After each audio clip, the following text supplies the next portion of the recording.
سلام على الدنيا إذا لم يكن بها صديق صدوق صادق الوعد منصفا، ولا خير في خل يخون خليله ويلقه من بعد المودة بالجفا، وينكر عيشا قد تقادم عهده ويظهر سرا كان بالأمس قد خفا.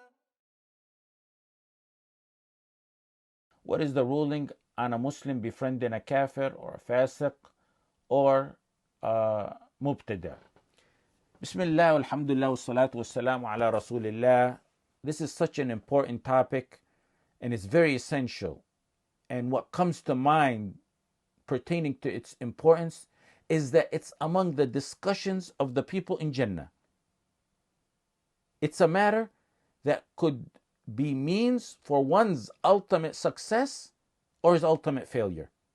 When Allah subhanahu wa ta'ala mentions the delight of the people in Jannah, Surah As-Saffat, their happiness and what they eat and drink, their spouses and gatherings, Allah gives a snippet of one of their discussions. And He says, قال قائل منهم إني كان لي قرين يقول وإنك لمن المصدقين. One of them, sitting in Jannah, is discussing with his friends in Jannah. They had a companion in the dunya. يقول وإنك لمن المصدقين أإذا متنا وكنا ترابا وعظاما أإنا لمدينون. This friend that he had in the dunya would always try to put doubts in his mind by asking him, do you really believe? Do you really believe that when we die and we become bones and dust, that we're really going to come back to life and that we're going to be punished? قال هل أنتم مطلعون. Go look for him. Where is he? فاطلع فرآه في سواء الجحيم. They looked, they found him in Jahim. قال تالله إن كدت لتردين ولولا نعمة ربي لكنت من المحضرين. He says, by Allah, he gives an oath. By Allah, he nearly ruined me. He nearly ruined what? The delight that he was now enjoying in Jannah. Isn't that the means that deprived Abu Talib from eternal happiness? When the Messenger ﷺ kept telling him, just say that word, just say that sentence, and I will witness for you before Allah subhanahu wa ta'ala. But he had his friends around him, Abu Jahl and Abdullah ibn Abi Umayyah, and they're telling him, Ya Aba Talib, atarghabu an millati Abdul Muttalib? Abu Talib, are you going to denounce the religion of Abdul Muttalib? And they kept repeating it until he lost his eternal happiness. Ibn Taymiyyah rahimahullah sums up the ruling on this matter in a one-liner. He said, فَالْمُصَاحَبَةُ وَالْمُؤَاخَاةُ لَا تَكُونُ إِلَّا مَعَ أَهْلِ طَاعَةِ اللَّهِ عَلَى مُرَادِ اللَّهِ.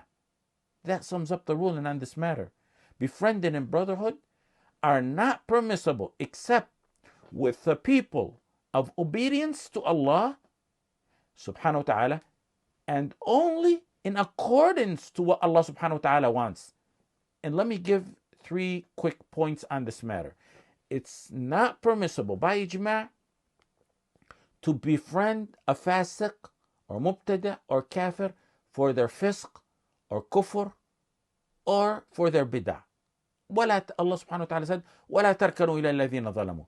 Second of all, it's not permissible to befriend those categories that were mentioned in the question while they're doing any of that bid'ah or any of their kufr or any of their sins. Allah subhanahu wa ta'ala says, إِنَّكُمْ إِذًا مِثْلُهُمْ. The third point, one may befriend them with the intention of da'wah or doing the inkar of the munkar on them. And that's only if that person is knowledgeable and while he sees improvement, and not when they're doing any of their kufr or bid'ah or fisq. He has to be knowledgeable with strong iman, because the people of sins, and in particular the people of bid'ah, they may instill doubts and corrupt one's iman. One, for example, may go face off with a mubtadi, thinking he's strong in this issue. He may be. but he may be weak in some of the sciences of Islam. For example, he may be weak in the Arabic language or in usul al-fiqh, and they may instill a doubt in him through those sciences. Look at Imran ibn Hittan.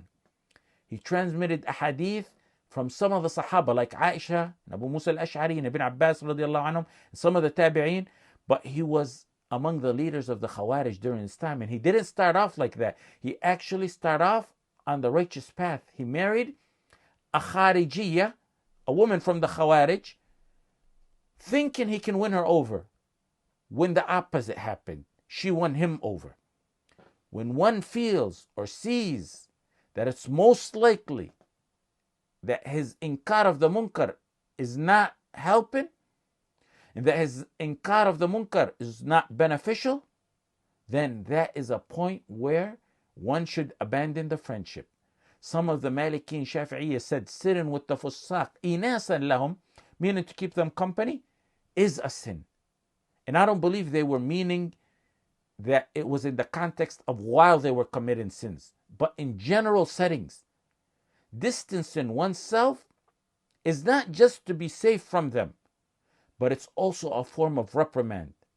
In Al-Furu', Ibn Muflih attributed to Imam Ahmad that he said, one will not be sinned for abandoning a person who is persistent on a sin until he leaves it. And he stated that abandoning such friendship is one of the ways of doing inkar of the munkar. Some of the Salaf considered shayateen al-ins, the shayateen of the ins, worse than the shayateen of the jinn. Because shaitan of the jinn, you can seek refuge in Allah from him and he will leave. Shaitan al-ins will stay at one until he gets him to fall in the sin. Ibn Rajab al-Hanbali in Lata'if al-Ma'arif said, in meaning, that sins are ominous and one may not be safe from the punishment of Allah befalling him while he sits with sinners. And that's why one should distance himself from them. In Jami' al-Masail, Ibn Taymiyyah rahimahullah ta'ala said, abandoning is legislated. It's part of our religion. And he mentioned some verses on it from the Quran, like the verse, وَهْجُرُهُمْ هَجْرًا جَمِيلًا, and وَالرُّجْزَ فَهْجُرْ وَإِذَا رَأَيْتَ الَّذِينَ يَخُوضُونَ فِي آيَاتِنَا, and the verse وَتَوَلَّ عَنْهُمْ. And he said, and like that is how the Messenger sallallahu alaihi wasallam was ordered to abandon 3 of the Sahaba who stayed back in from the battle of Tabuk, and how Umar radiallahu anh dealt with Sabigh ibn Isr or Sabigh ibn Usayl. There's a discrepancy in his name. Ibn Taymiyyah rahimahullah ta'ala said that's for 2 reasons. Abandon them so he will not see their evil or hear it and become a partner in it. And Allah subhanahu wa ta'ala said in Surah An-Nisa, إِنَّكُمْ إِذًا مِثْلُهُمْ. And also, he said, as a punishment for them. Ibn Taymiyyah rahimahullah ta'ala in Mukhtasar al-Fatawa al-Masriya said, one may not even sit with a sinner unless it's a darura. And he mentioned the story that was presented to Umar ibn Abdul Aziz rahimahullah ta'ala when a group of people were taken to him for drinking alcohol, and he ordered that they be lashed. They told him that one of the people that was among the group was fasting. He said, start with him. He ruled that one who witnesses the munkar is like the one who does it. That's taken from the verse of Allah, إِنَّكُمْ إِذَا مِثْلُهُمْ. Al-Haytami, in his book on major sins, mentioned the major sin number 442 as being sitting with the Fusaq. And he said, some said there's no difference between sitting with them and befriending them while they're doing their fisq, or if they're not doing it. And he said in summary and in meaning, he said, one sitting with them gradually becomes amused and entertained by them, and he begins to lean towards their actions by necessity.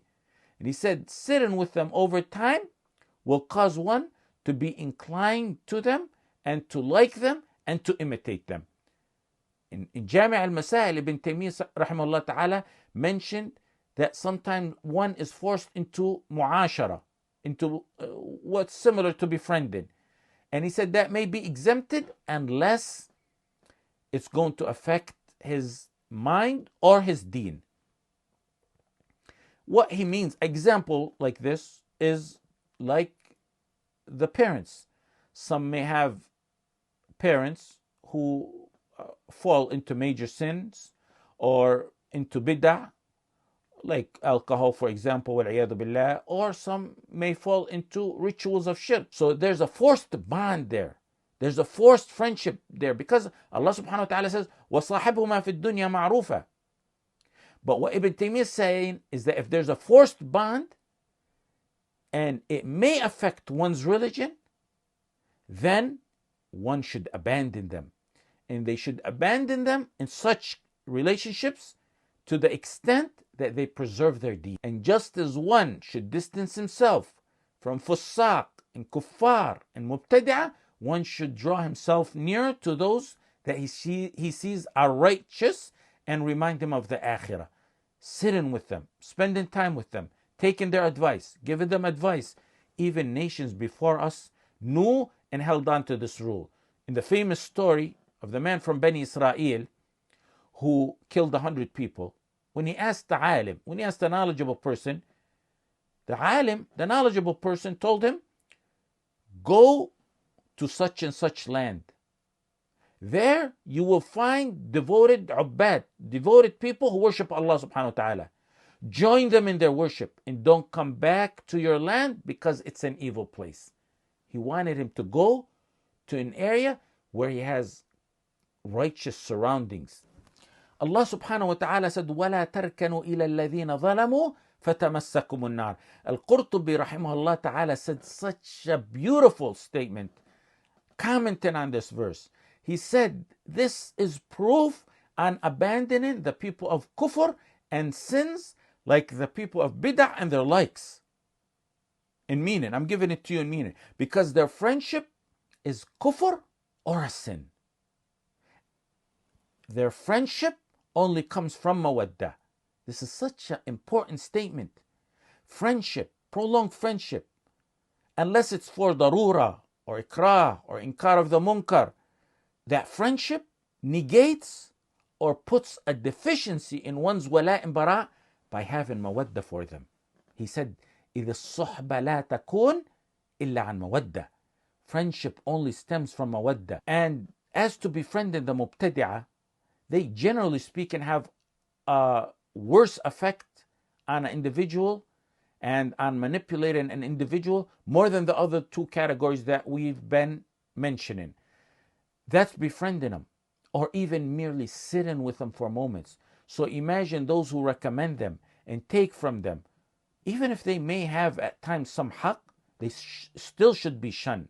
And one shouldn't claim to be on the path of the muwahideen while he may listen or recommend or direct others to books or speakers of the murji'ah, for example. And you need to go no further than الشريعة للآجري or أصول اعتقاد أهل السنة للالكائي to read the strong stance the Salaf had in their relationship to the Mubtadi'ah. Al-Hasan al-Basri said, don't sit with the people of desires, don't debate them, and don't listen to them. Abu Qulab rahimahullah said, don't sit with the people of desires because they may dip you in their desires, they may dip you in their falsehood, or taint you. Muhammad ibn Sirin wouldn't let two of the Mubtadi'ah sit with him to recite a hadith to him. They just wanted to recite a hadith to him. And when he refused, they said, okay, let us recite a verse from the Quran to you. He wouldn't let them even do that. Fudayl ibn Iyad said, don't sit with the people of bid'ah because I fear the curse of Allah might befall upon you. Imam Abd al-Razzaq al-San'ani was met by a Mu'tazili, and the Imam didn't refuse to speak to him. And the man, in summary, wanted to speak to him for a moment, and the Imam wouldn't let him.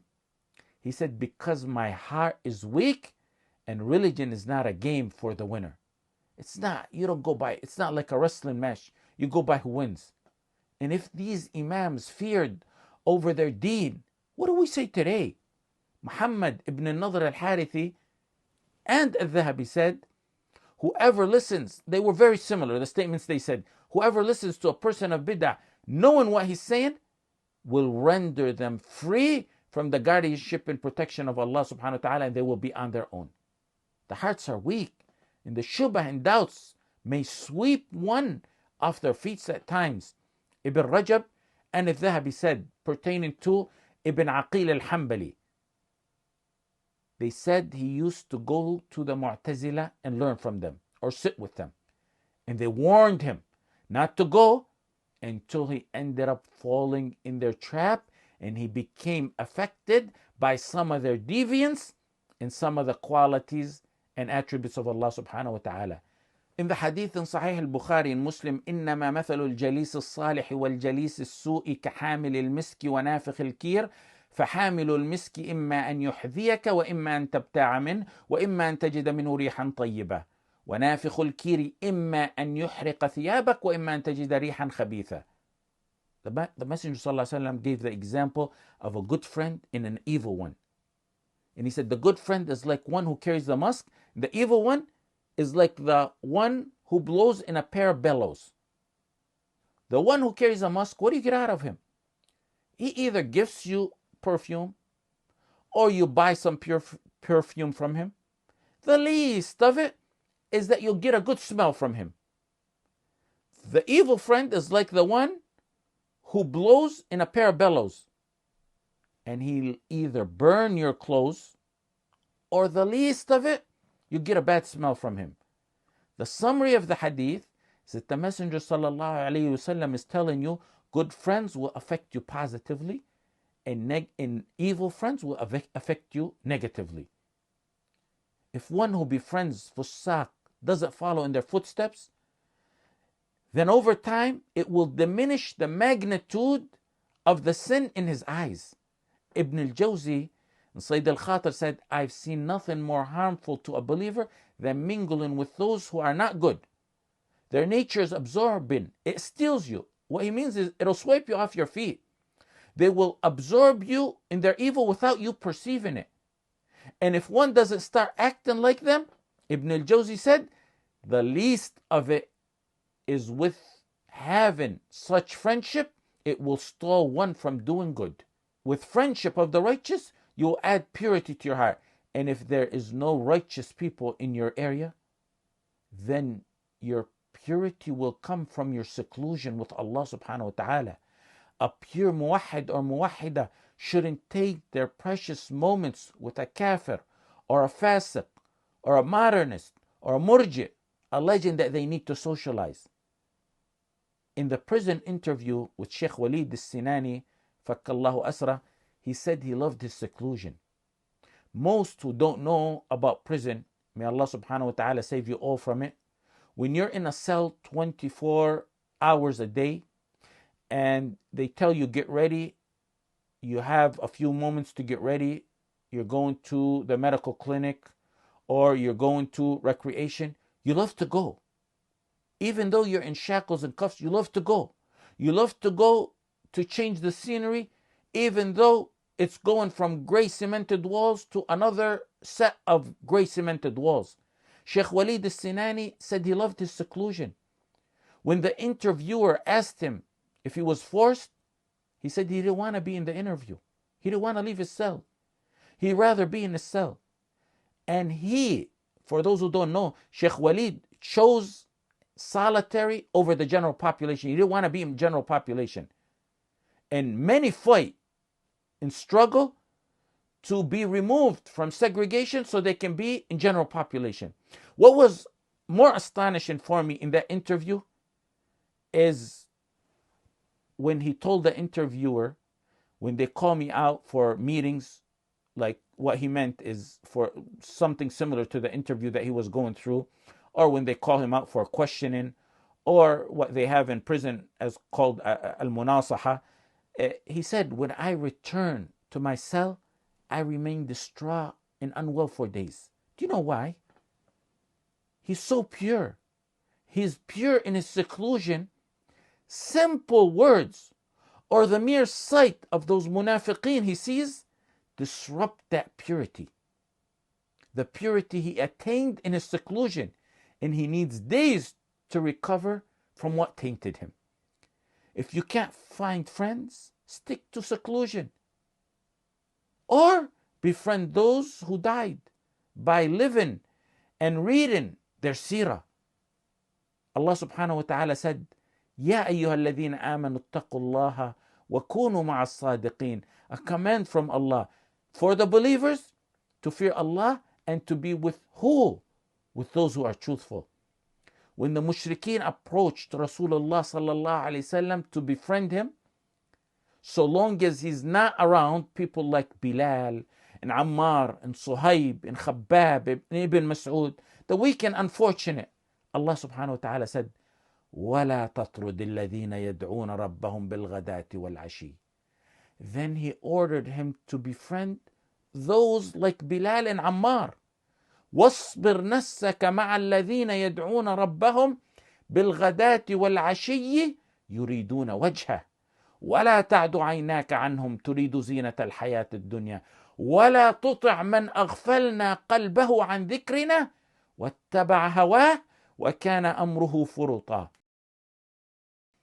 It's people like Bilal and Ammar to befriend, not those like Abu Jahl.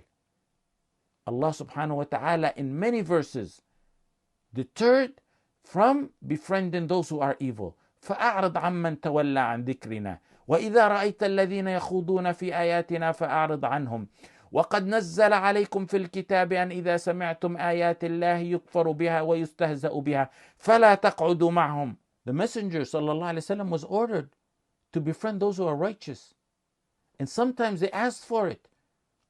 Musa alayhi salam says, وَاجْعَلْ لِي وَزِيرًا مِّنْ أَهْلِي. He asked Allah subhanahu wa ta'ala to make his brother as his companion. And Allah subhanahu wa ta'ala said, سَنَشُدُّ عَضُدَكَ بِأَخِيكَ. We mentioned that in the fiqh class. And then what did Musa alayhi salam say?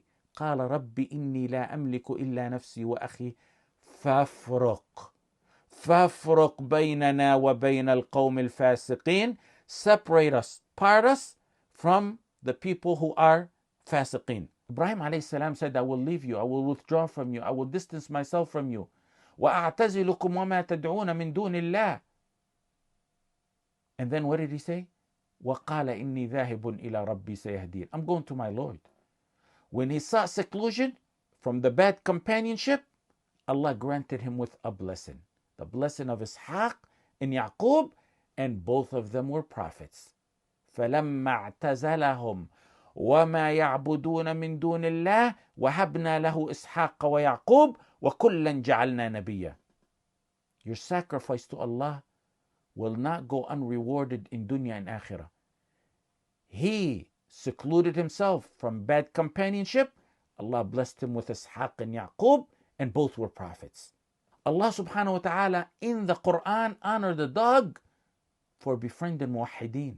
وَتَحْسَبُهُمْ أَيْقَاظًا وَهُمْ رُقُودٌ وَنُقَلِّبُهُمْ ذَاتَ الْيَمِينِ وَذَاتَ الشِّمَالِ وَكَلْبُهُمْ بَاسِطٌ ذِرَاعَيْهِ بِالْوَصِيدِ. Ibn Kafir and Al-Qurtubi in different statements mentioned how Allah subhanahu wa ta'ala honored a dog by mentioning him in the Quran because of his companionship to the muwahideen. Al-Qurtubi said, if that's for a dog, then imagine a Muslim who strives to befriend the awliya of Allah. You can never say the continued, prolonged, constant befriending of a Fasiq or Mubtadi or Kafir will not affect you when messengers alayhimus salam distance themselves from such people. Just like water and air get tainted from a carcass or corpse, a righteous person gets tainted by the companionship of Fasiq and Mubtadi'a and Kuffar. Their traits, their beliefs, their ways, their manners are contagious. Wallahu a'lam wa sallallahu ala Sayyidina Muhammad wa ala alihi wa sahbihi wa sallam. يا فارس القدس هيا تعجل وشمر عن الزند حوا أبيا لساح المنايا صراعا ترجل وقارع بصدرك ريحا عتيا تناديك أحجار قصى الطهارى فلبي النداء بكرة وعشيا.